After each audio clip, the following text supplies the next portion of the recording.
So hi, I decided to do a thing this season with my Highland drumming solo career.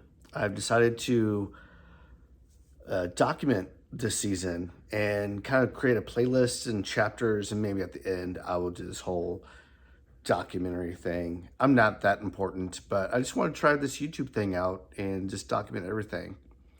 So my first video, I decided I would just do my announcement of my tunes that I'm going to be playing, and which contests I'll be competing at, and just take it from there. I'll probably do another video on what Highland drumming is and the solo world, also the pipe band world as well. So, yeah.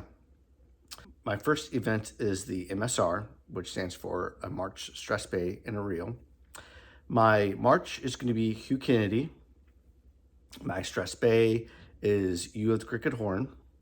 And my reel is Thompson's Dirk.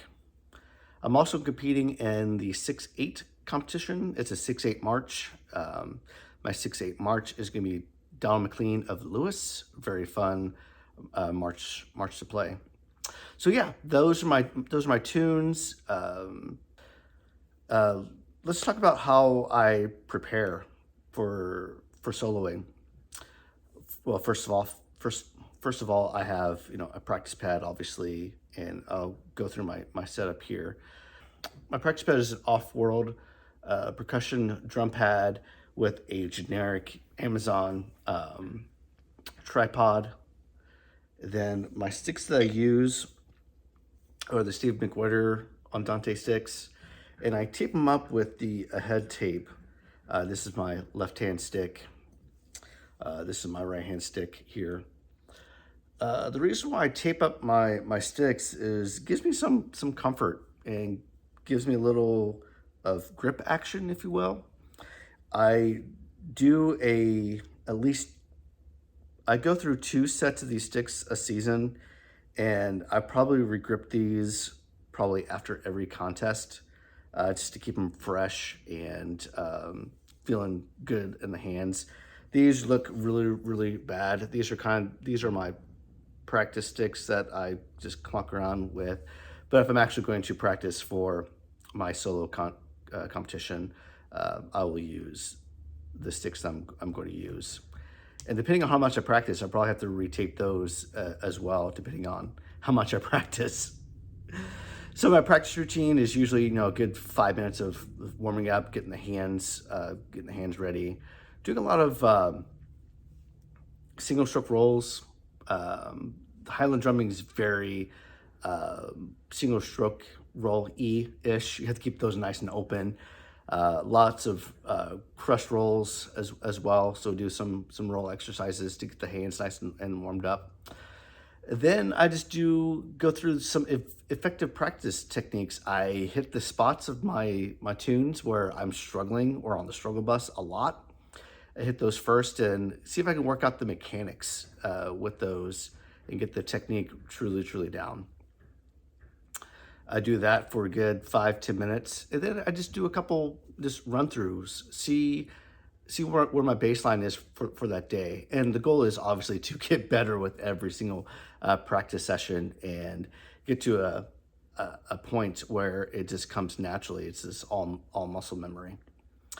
I was listening to a podcast earlier this past week, and it was called The Hidden Brain, and it was about just retaining your memory and associating your memory to a story or towards a scenario.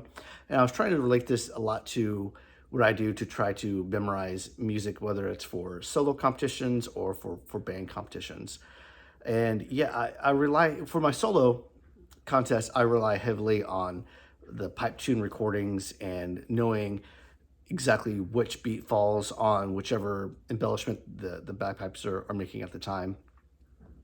Solo drumming is completely different. I do not rely on the pipe music at all, or the pipe recording for that. I rely heavily on the lead drummer's recording to know exactly what to listen for, and so I can come in and out depending on what chips or what sections I'm playing in that regard. I've been playing in a pipe band since 2013. I got my start with the Capital City Pipes and Drums in Columbus, Ohio. I'm not from Ohio, but lived in Ohio for a little bit, but that was sort of my introduction. I moved back home to Kansas City, Missouri, and found out, lo and behold, one, we had a pipe band all along. So I spent some time in the grade 4 pipe band.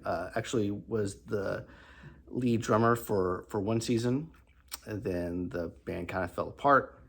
And then I needed a challenge, and that's when I contacted my dude, Andrew Hornicky. He judged me at a couple of competitions in the past, and I just reached out to him saying, hey, I'm looking for a challenge. And they had a grade 3 pipe band at the time with the City of Chicago Pipe Band. And I've been a member of the City of Chicago Pipe Band for the past, 5-6 years. I took a wee break during the pandemic from all drumming, just took a step back.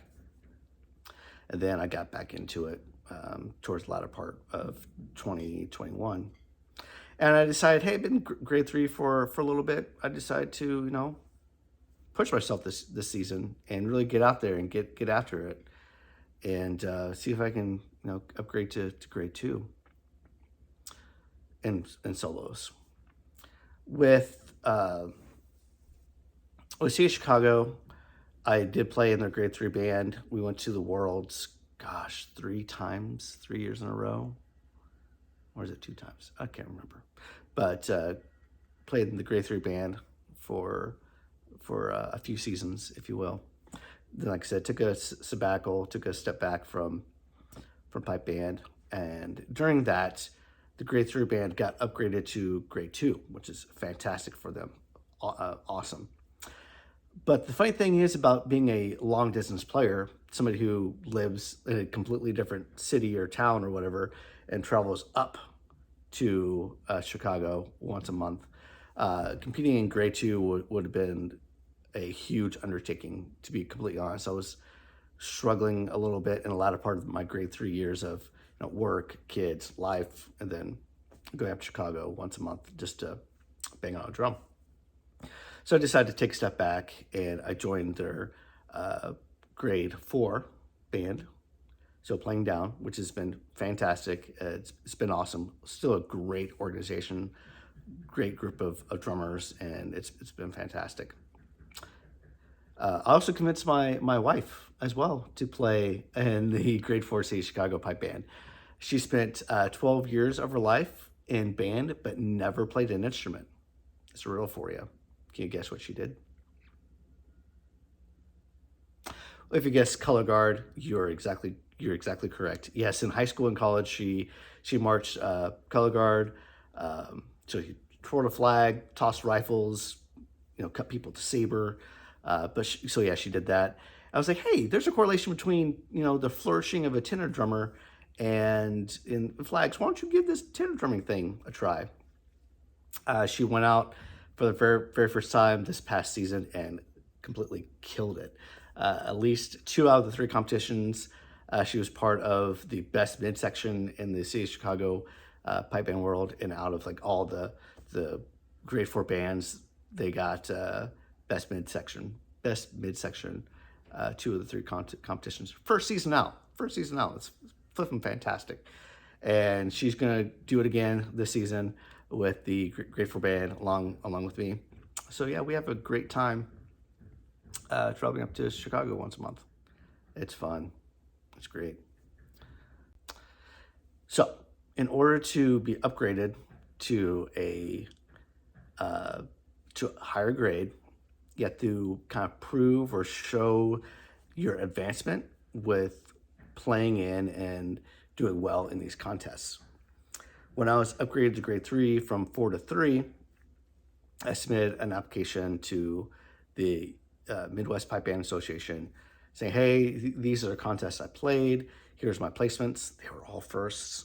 And also got a letter of recommendation from my current drum instructor at the time saying, hey, yes, Zach can compete and be successful in this grade.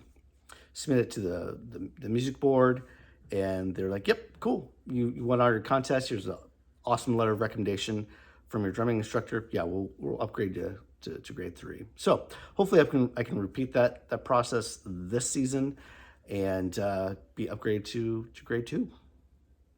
So yeah, join me this season with my journey to grade 2.